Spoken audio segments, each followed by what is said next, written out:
Hello viewers, আদাব, নমস্কার। আমি সুভাষ কর্মকার। আমাদের ঐতিহ্যবাহী দিনাজপুর জেলার অন্তর্গত দিনাজপুর থেকে 20 কিলোমিটার দূরে এই কান্তজির মন্দির কান্তনগর মন্দির নামে পরিচিত। আমাদের এই মন্দিরটি মধ্যযুগীয় একটি মন্দির। দিনাজপুরের মহারাজা প্রাণনাথ রায় এই মন্দিরটি নির্মাণ করেছেন ভগবান শ্রীকৃষ্ণ এবং তার স্ত্রী রুক্মিণী দেবীকে উৎসর্গ করে।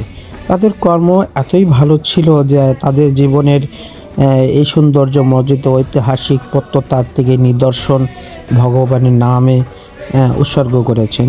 আজ এই 320 বছর হলে এই মন্দিরটি দাঁড়িয়ে রয়েছে আমাদের দিনাজপুরের সে ঐতিহ্যবাহী একটি ঐতিহাসিক মন্দির হিসাবে। মন্দিরটি নির্মাণ করতে প্রায় 48 বছর লেগে গেছে। এই মন্দিরটি নির্মাণ করেছেন তৎকালীন মুসলিম সমাজ। এই মুসলিম সমাজ মন্দিরটি নির্মাণ করতে